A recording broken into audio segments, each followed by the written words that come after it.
welcome to NPTEL MOOC platform.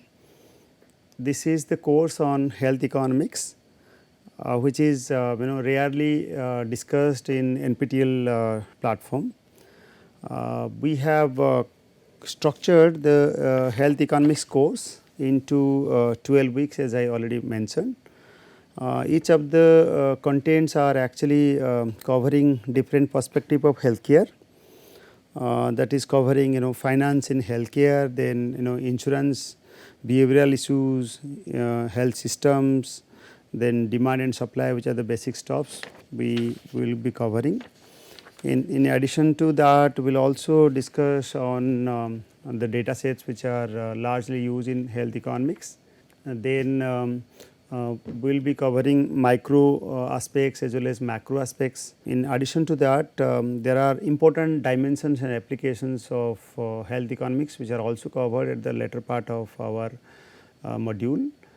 I am quite sure that which we have already mentioned in the very introductory lecture is going to help you a lot if you attend till the end of the sessions.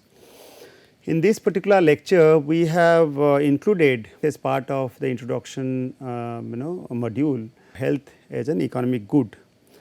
We all know that different goods and services are defined and its economics of these goods and services are actually conceptualized differently. But health as an economic good is actually not well defined in different literatures except some particular readings. Therefore, clarifying health as a commodity or health as a service or health care as a service unit is quite interesting to note. So, in this case we will clarify to what extent economics of goods and services are attached, especially health as an economic good. So, accordingly we have defined the couple of points which are covered in this lecture. They are understanding health as an economic good, then we will also address fundamentals of economics, role of economic agents, then we will also discuss about the healthcare market, the relevant factors that those are important for health and healthcare as economic good are also important. Some other points are also connecting to these factors, then it's the fundamentals of economic good are actually implications of healthcare being an economic good. And in the understanding, we would also clarify which are the core fundamental aspects of economics. Also, we will emphasize the agents or the institutions which are responsible for defining these an economic good. In addition to that, we will be also discussing on challenges of treating healthcare as an economic good. Last but not the least in the content is on deciding who gets what in healthcare. So, let us discuss about health as economic good.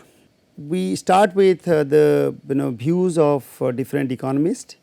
They treat health and healthcare as any other good and call it as an economic good. Economic goods are defined as any goods or services that are actually scarce relative to the society's wants for them.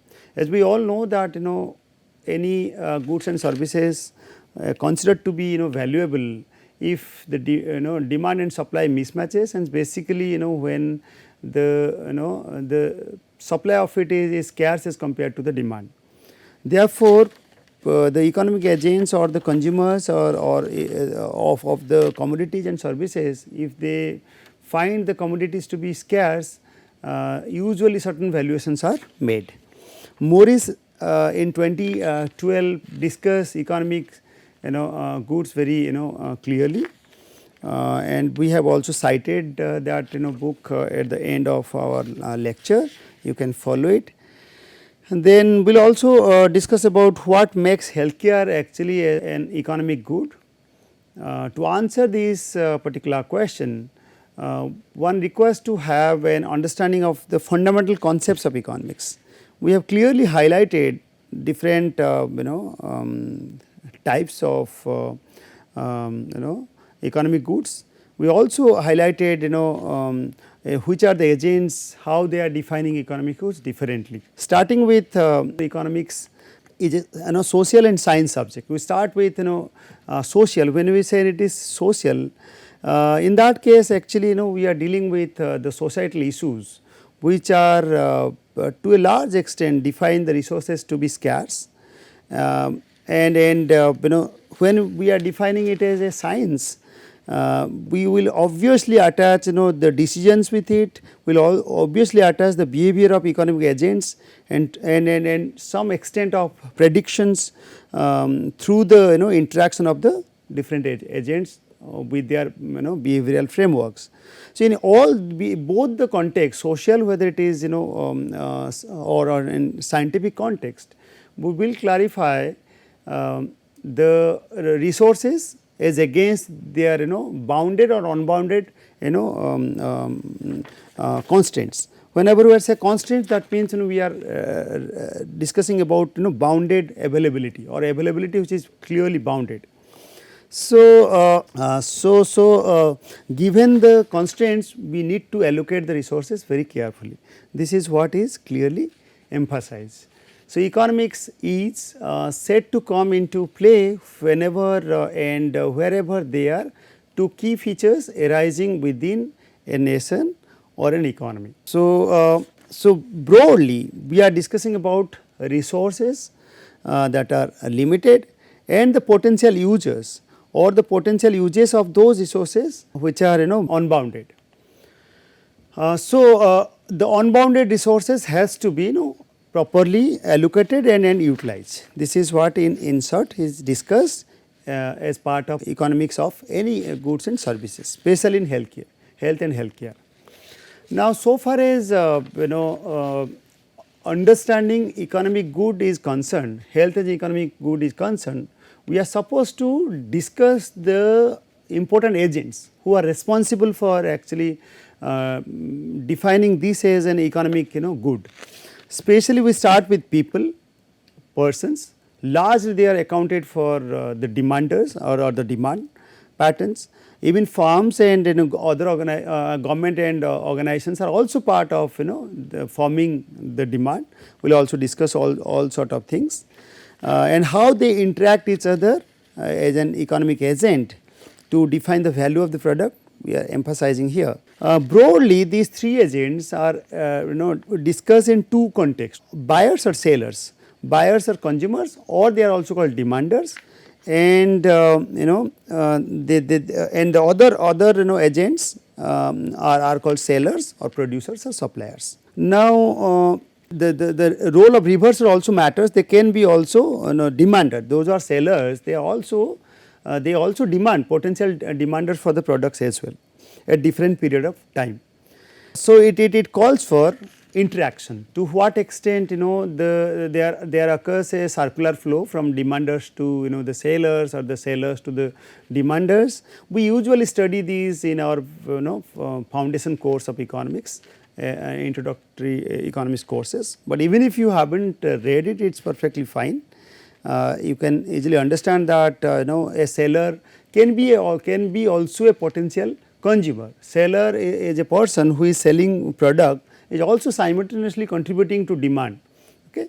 So, they are also part of the market, and there occurs a circular flow, like demanders demand the products of the sellers, and sellers provide the or make the products available to the buyers. Therefore, a strong interaction forms the market.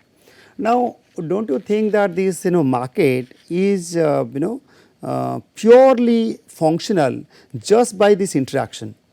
Do you think that this is just randomly or eventually occurring? It is actually not. Why am I emphasizing this? Because though we have defined different agents, they interact each other, and it is quite obvious that since the interaction is to a great extent bargaining their contracts, bargaining their share in different contexts, they will obviously raise a possibility of conflicts. Therefore, the market is a place where it resolves different forms of conflicts. So, we will come across those conflicts through different agents and their interaction in our successive discussions. To answer these questions, we need to address some of the very fundamental questions like why, where, whom or how these agents interact. So, starting with why those agents actually interact, we start with some of the basic assumptions of economics or the agents as part of the market or the function of the market. They are considered to be rational. First one is they are considered to be rational, whether the person or the agent is individual or firm or organizations. So, rational, what do you mean by rational? The choice function they express, they exhibit is considered to be rational. It should not be irrationally defined. Okay. Like we simply say a choice function of mine to demand or consume something while in the moon. Okay. Or if we simply say some of the examples like while man is flying and therefore man can catch different forms of avenues in the air, that is a completely irrational assumption. So, we need to be very rationally defining our choice functions, like some irrational choices like some of the goods are not called economic good, and the choice function, for example, in microeconomics we used to explain that the consumer has to express correctly, like again if I say a consumer is expressing clearly with A over B, commodity basket A over B, and consumer should also be given a choice functions to prefer B over A.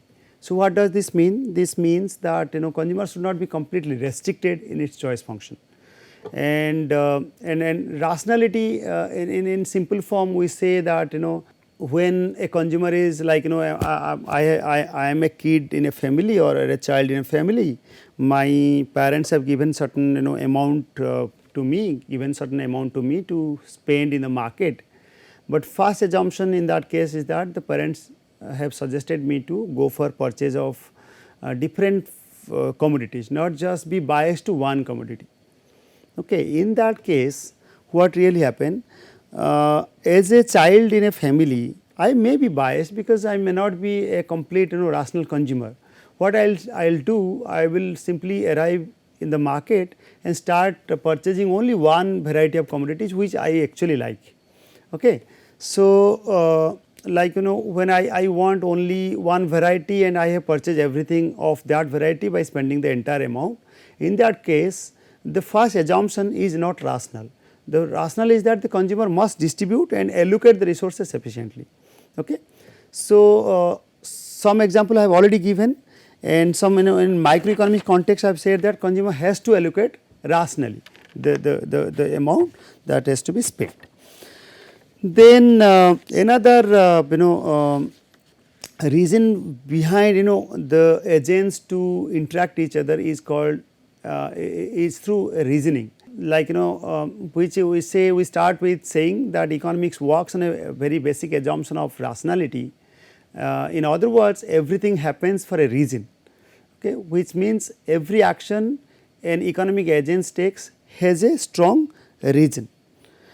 So, reason has to be specified.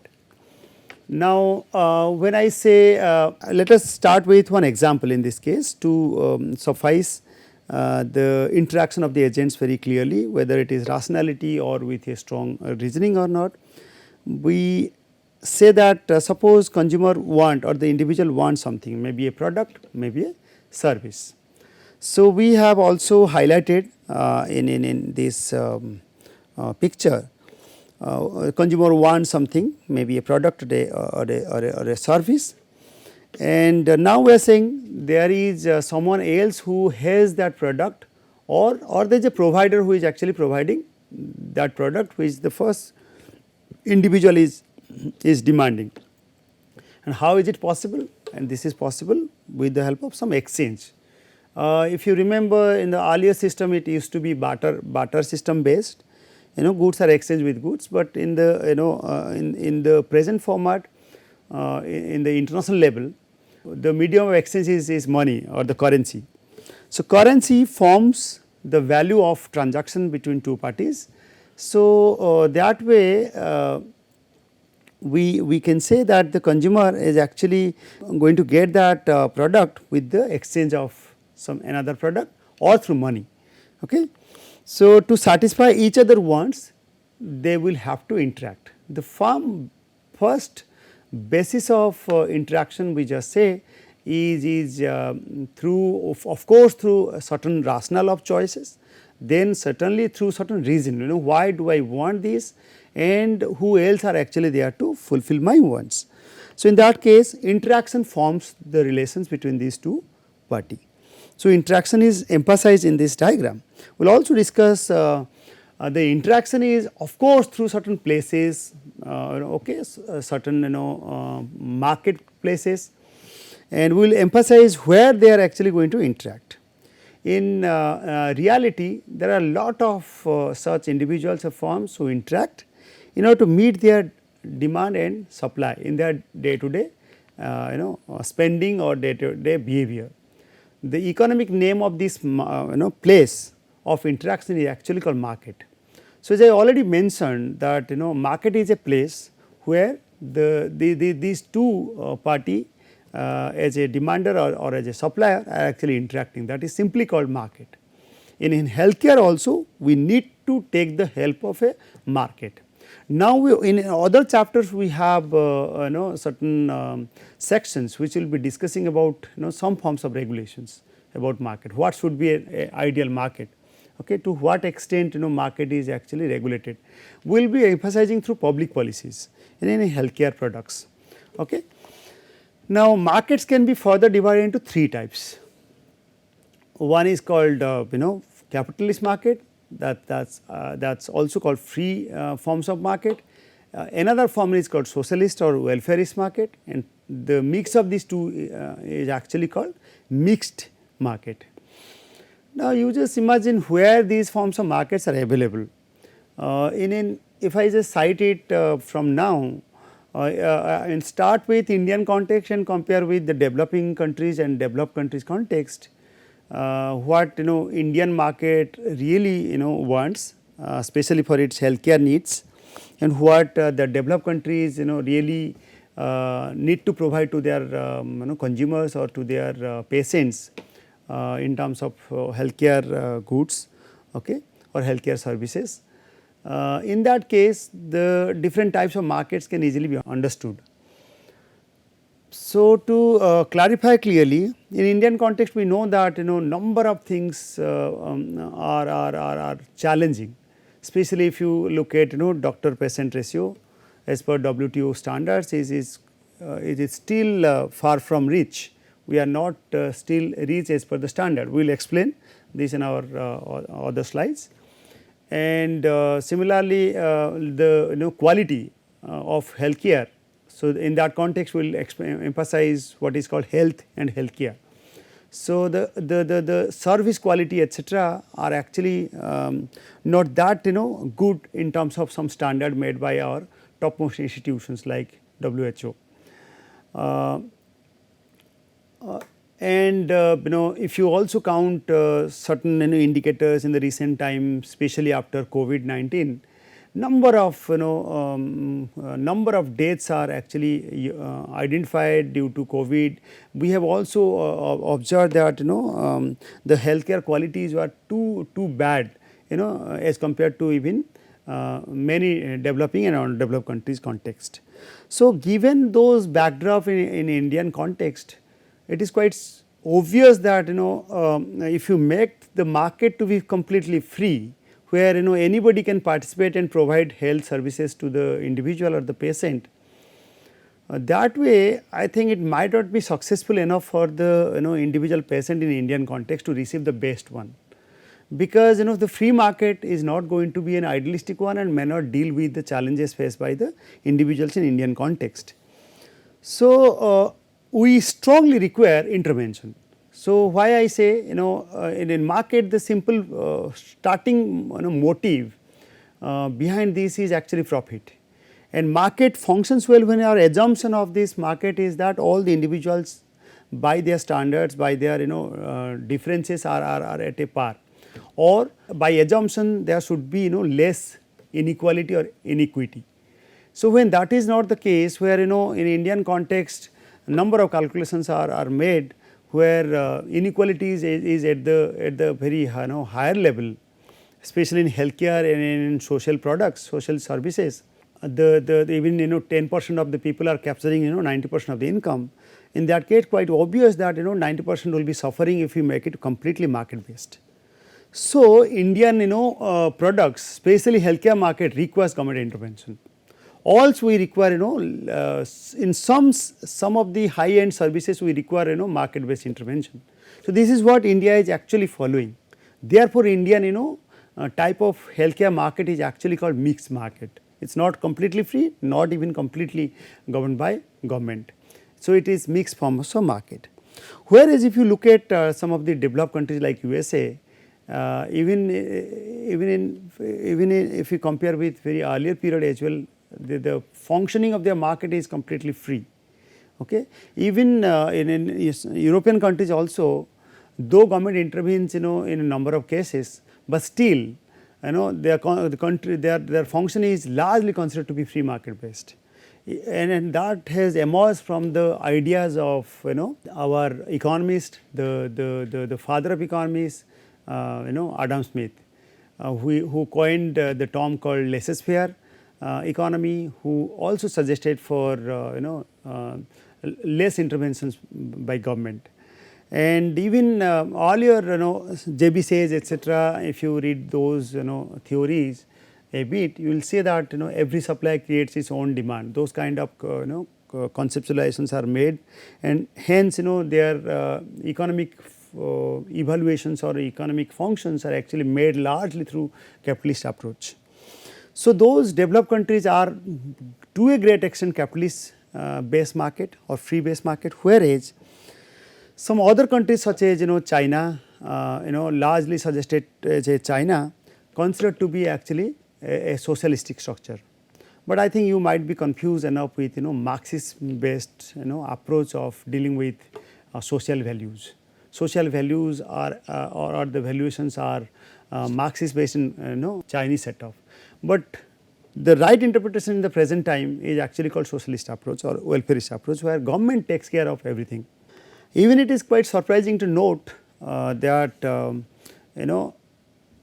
where India requires mostly the value of the government, the role of government in social sector, particularly where we have a mixed method. But those even developed countries are also largely governing the social sector with their government functionings. Okay. So, we will discuss all sort of things in this chapter, like we will identify the difference between capital market, socialist market and mixed market. Largely I have clarified, but for your understanding I just want to read between the lines that capitalist market is basically defined an economic system where private individuals or corporations own and operate most businesses, and market forces determine prices and resource allocation with minimal government interventions. So, that does not mean there is no intervention. In capitalist market also, as I already said, there are also some intervention in social sectors, but the intervention has to be very minimum. And whereas just the reverse is considered to be valid in socialistic structure. In that case, we say that the socialistic or the welfareist market is an economic system where the government plays an active role in regulating industries and providing social welfare, reducing income inequalities. And the mixed method, which India largely follows, where we have the example of both capitalistic structure as well as socialistic structures. The market and its type in which the economic agents will interact will further depend upon several factors. Again, it is not just the government and versus private who is governing what, it depends on the nature of good those are demanded, its availability of resources, then suggestions by different economies and experiences from different economy in the world. Okay, and also the function of our non-government organizations as well. So, moreover, the choice of economic system often reflects a society's values, priorities and historical context.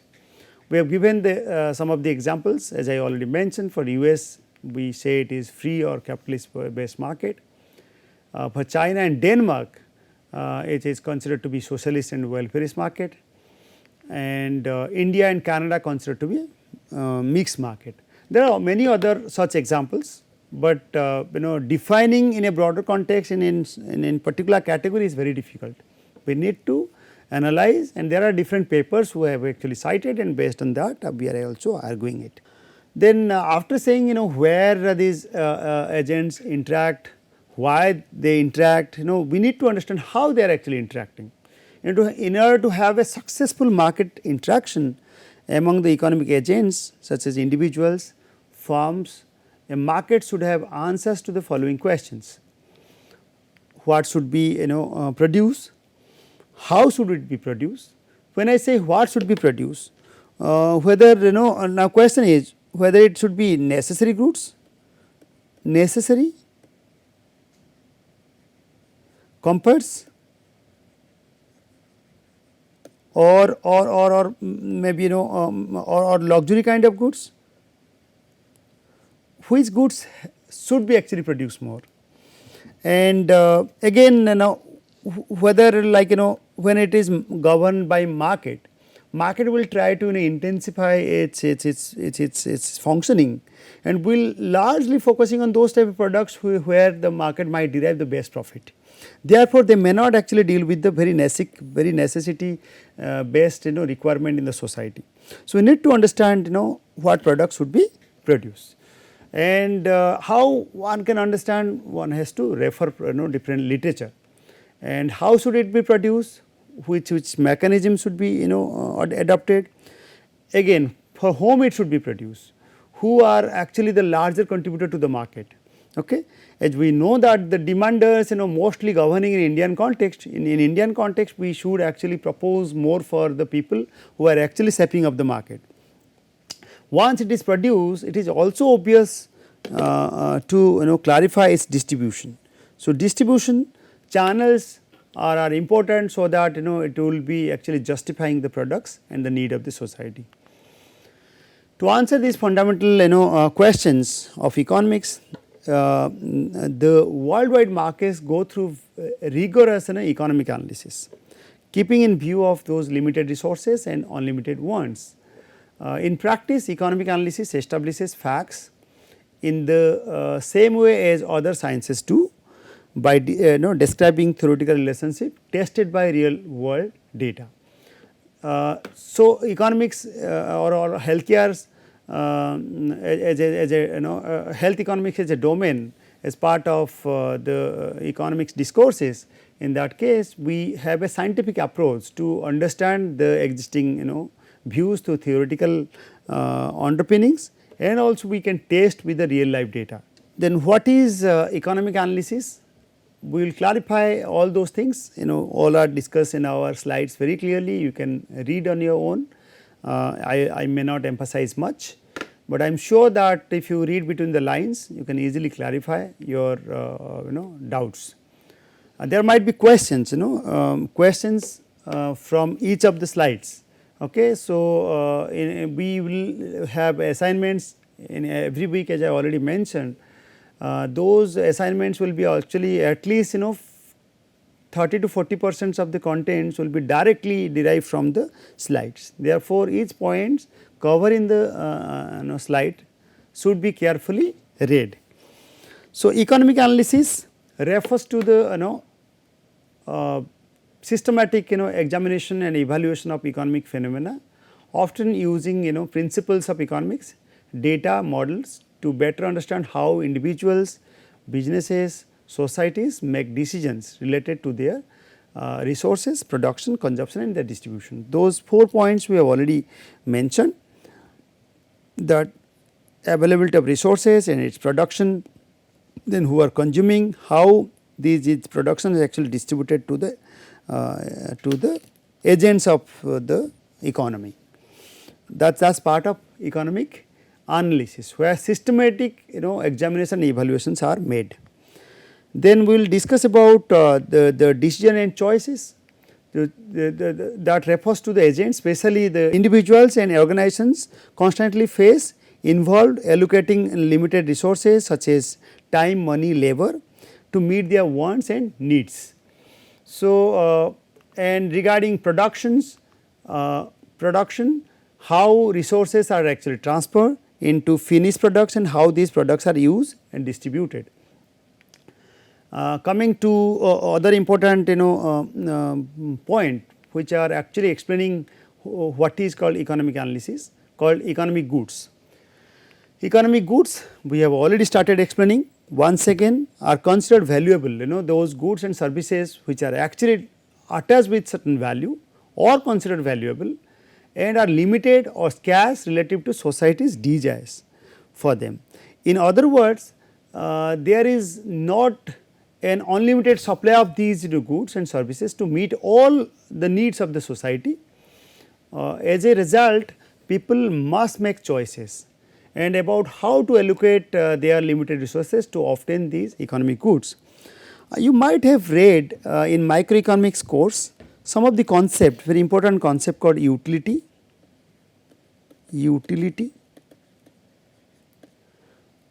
We read wants, we say choices, we say demand, we say effective demand,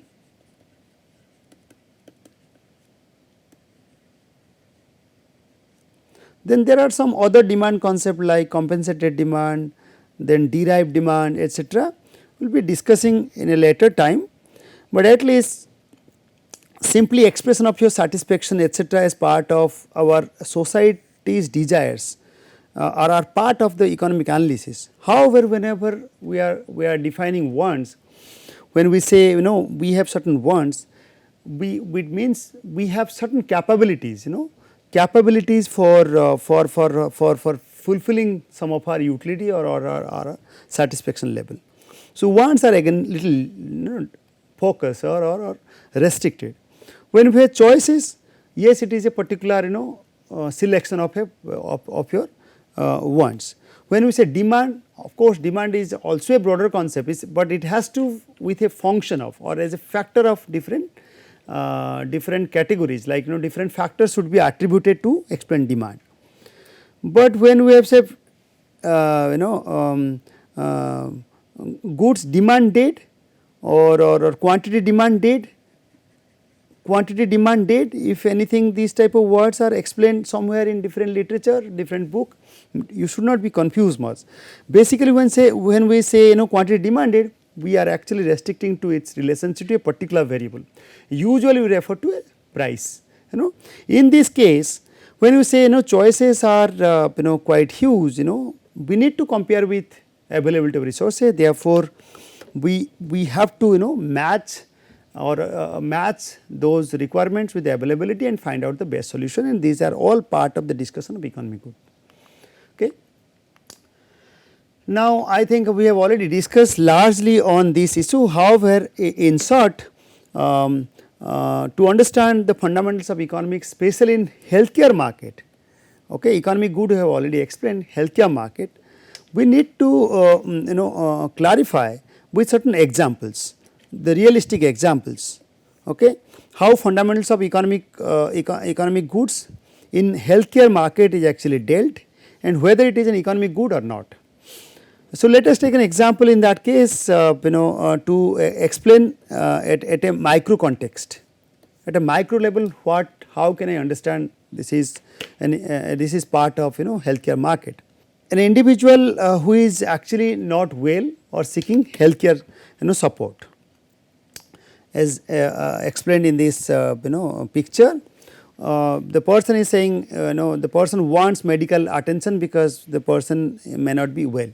Okay.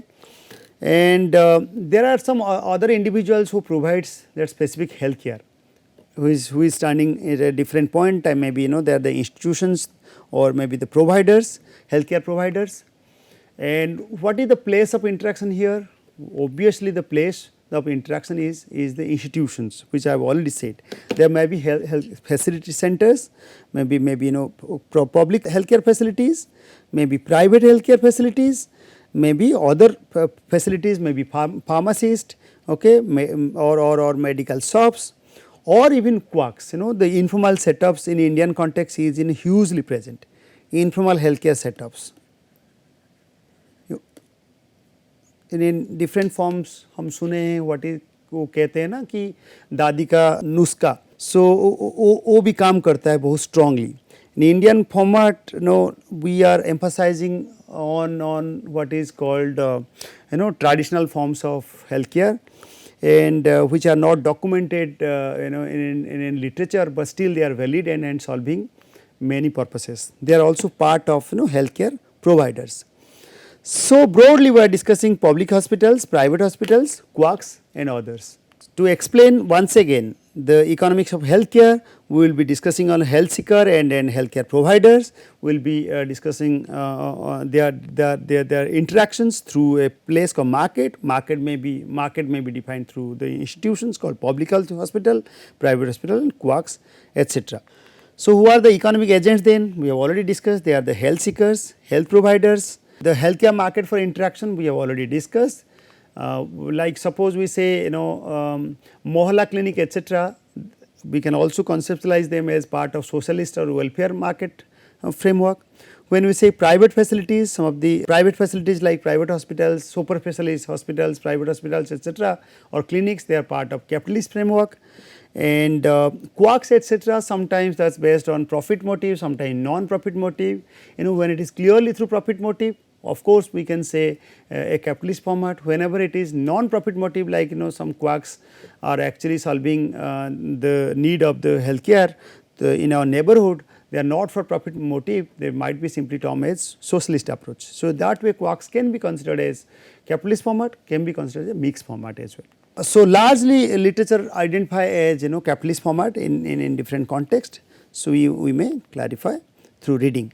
So do you remember that in initial discussion we discussed how three types of markets as a platform for interaction between economic agents, but in the last example there are only two types of market. So capitalist or free market we discuss as private facilities. Within that we discuss private hospitals, clinics, pharmacies, etc. Then another type is another broader type of healthcare market is called socialist or welfareist market. When and within that the examples we already discussed, mohalla clinic is a famous example for it. When we combine these two actually together in Indian context, they are actually called, even in international context also, when these two setups are available, called mixed market format. So, so far we discussed the micro perspective of healthcare market. So, everything we discussed till now was actually from micro perspective, as we took the case of a single individual or healthcare provider. So, now on an aggregate level there are large number of health seekers and providers. In fact, there are large number of health seekers and comparatively very small number of health providers in the worldwide or in the globe, especially if we count down those of the few examples to understand the macro context. WHO actually recommend the standard norm for a better health system to be of one doctor with 100 individuals, or 1:100, one doctor per 1000 individuals, not 100. Okay. So, WHO recommends 1:1000 patients as the standard format for or the ratio to be fulfilled to define as a better health systems. However, for India the reports claims that there are only 0.7 registered doctors per 1000 individuals as per the latest reference of WHO. So, it is very measurable. We need to actually catch up to that level to define better quality of healthcare. Therefore, we can discuss the difference very clearly between health and healthcare. Our next chapter is actually on this, next lecture is on health and healthcare and its differences. This was said to be increased, that ratio said to be increased as per our Government of India claim, the ratio of doctor to patient ratio increase as per Government of India, Ministry of Health and Family Welfare to 2022 document of the Government of India is that there are 834 individuals per one doctor. Those facts suggest that there is actually a strong scarcity of suppliers, especially healthcare provider in Indian context. Even in these are problematic in African countries as well, in some other developing countries. And this means that the healthcare follows the definition of the economic good, as it has the factors associated with economic good that we discussed earlier. Therefore, we define healthcare as an economic good. Now, we will discuss some of the directions to understand this is very carefully. Now, the question may arise whether this is limited to the doctor to patient ratio only, and whether is it the case limited to Indian alone. Of course, it is not only for the Indian context, okay. It is the context valid across the globe. Neither it is limited to the case of doctor patient ratio, nor it is actually limited to the Indian economy alone. Okay. It is equally valid to all the resources used to produce health and healthcare services, such as human resources, capital and raw materials, etc. So, we can list out the factors that make healthcare an economic good. To understand completely or understand the health and economic good, we need to structure all the factors which are also interacting each other to define a holistic approach of health and economic good. So, then what are the factors? So, factors we can count like resources that are used to produce healthcare services, such as human resources, capital and raw materials. Society can devote more of these resources to the production, consumption, society's wants, which are wants for healthcare, which have no known bounds. There is no known limit to what we choose to consume, and no healthcare system in the world has achieved levels of spending sufficient to meet all of these clients' wants for healthcare. Are there any implications for health being an economic good? When healthcare is treated as an economic good, it means that it is subject to same economic forces as other goods and services, which is clearly understood. This means that there are choices to be made, what quantity and mix of goods to produce, and how to produce it, who pays for it, etc., and how it is distributed, we have already discussed. These choices are difficult indeed. Therefore, we require different permutation combinations, different game theoretic format as well to arrive into a conclusion of dealing with the exact choice function. We require large data sets to handle the choice function and its requirement for the society finally. Therefore, the obvious questions to answer is allocating resources efficiently the best mechanism to allocate resources, and also not just the allocating resources, also to address equity, distributing in a better way, so that the lower end in the society, whoever are in the lower end in the society should actually get more allocation as compared to the upper end. And especially therefore, there are certain poverty alleviation, employment programs, etc., which are targeted for the lower the people who are actually backward. So, more justice is required in this regard for a better allocation. Not just that, we need to take the help of innovation. We want to encourage innovation in healthcare, so that we can develop new treatments that can improve the healthcare. Especially we have realized at the time of COVID-19, the newer method, newer models, the innovative models are actually required, though they are expensive, but may be cost effective. And who should pay for this is an obvious question. So, the other chapters will actually guide you very correctly. Is the healthcare market really similar to other economic good market? Of course, yes, the fundamental answer is yes. However, to state it very clearly that healthcare is an economic good is not to suggest that it is the same as other economic goods and services in every context. If we accept that health is a fundamental commodity, we can analyze the demand for improvements in health in very similar ways to the analysis of demand for other goods and services. But the quality is an important concept here that has to be addressed. There are actually difference between the economic good as compared to healthcare as an good. Health cannot be traded. That is an important aspects to be mentioned. It is not possible to analyze it in the context of a market, since it is not traded. Improvements in health cannot be purchased directly. Instead, the focus is on the production of health as the key means by which people express their demand for it. And as we all know that healthcare products are actually not directly demanded. We are demanding healthcare products is not directly satisfying need. It is therefore we need healthcare products to actually deal with our health standards better. So healthcare therefore has a derived demand concept from the demand for health. Of course, such analysis can be used for almost any goods and services, but it is particularly important for health because healthcare consumption is usually not in itself pleasurable. Indeed, it is often opposite and it is undertaken simply to improve health.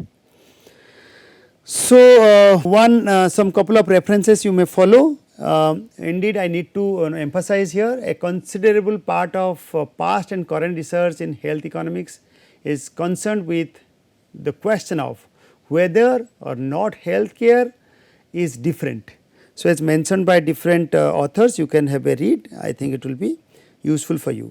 Deciding who gets what in healthcare, I think we have to a great extent explained, and what to be produced and how to be produced, the obvious questions to be clarified.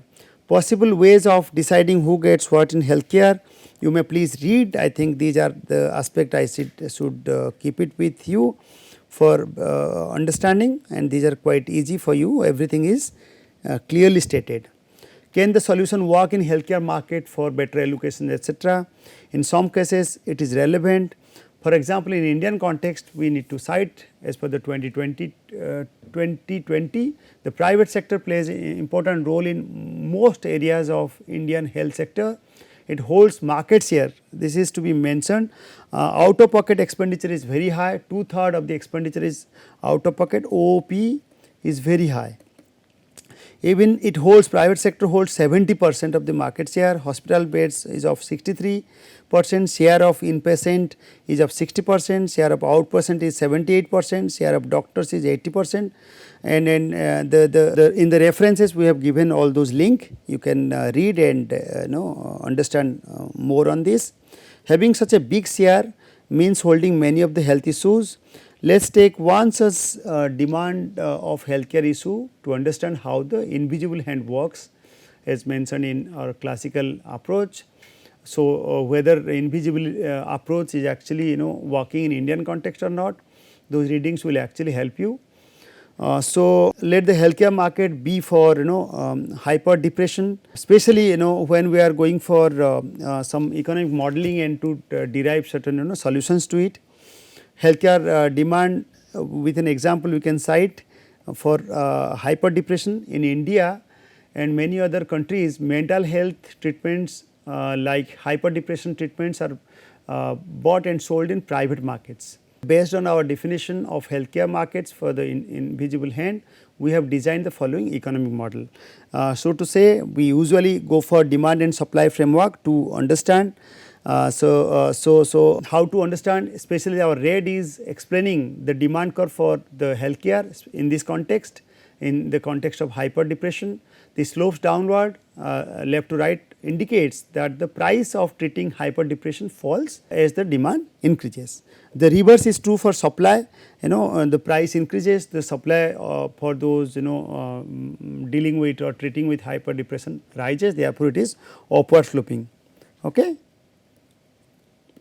So, I have highlighted, therefore, there is a possibility of equilibrium, and and the market forces will interact and decide an equilibrium price, and that will be justified to the agents who are actually demanding and supplying both the this product for those different agents. So, this considered to be O to B considered to be as the observed demand, whereas there are number of unobserved demand, but that is actually demanded. This side is actually demanded B to D. So, we can readily observe this effective demand quantity B at price A, that is called observed demand, and there is potential demand actually for this product. However, the market is actually not dealing with other aspects in terms of supply and demand. So, the price is actually settled at A only. If treatment were free, that is at 0, its demand would have been much higher, that is at point D. Okay. And that is basically D to B, as I said, is actually called unobserved demand. Now, however, in most countries including India and for most healthcare services and products, a complete reliance or unfettered market forces is quite rare. Typically, governments must intervene in healthcare market to a far greater degree than most other economic goods through various ways. Especially what I wanted to mention here is that healthcare needs more attention. Government must intervene. I have already clarified in my previous discussion. So, this sector requires regulation. This requires subsidization. Indian government has also started number of packages, number of schemes.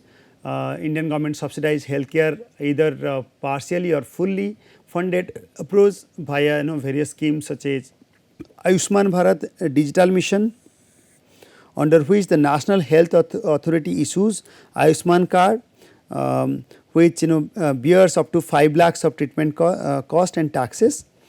In some cases they directly provide health as public hospitals, such as example like TB, tuberculosis are fully subsidized, so that nothing is charged at the point of consumption, and the government even provides minimum possible funds for the healthcare. I think we know that it is on a PPP on a center state sharing model in Indian context. In some cases center bears 60% and in other cases center state bears 40% of the expenditure. So, that is why our healthcare is in concurrent list. So, I have already clarified in another context where government provides or take care of everything. Okay. And in specific product which already said, the supply curve is considered to be rigid and to be fixed. So, and the demand may be may be following the normal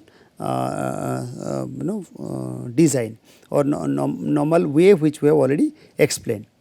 In this case, treating healthcare services as measurable in some comparable units in the horizontal axis, demand curve is same as I already mentioned in the previous diagram. As price is 0, we start with 0 due to government intervention. The demand now will be point D, which I have already mentioned. The supply curve is kept vertical here because government is taking care of the entire amount and allocate a fixed budget for, and that too entire amount, and when a particular or a fixed budget is allocated, then we will start with a particular point B. In this diagram we have said a B. So, irrespective of the demand, but the fixed amount is allocated, therefore, our diagram is perfectly inelastic, supply curve is perfectly inelastic. So, supply is assumed to be fixed at B. We find that without a price system to reconcile supply and demand, demand actually exceeds supply by D to B. D to B, since demand is actually there, but the fixed amount is allocated, therefore, there will be overrush, our health system will be overburdened, and who obtains health services is determined by factors other than price. For example, waiting time list in public hospital is very huge.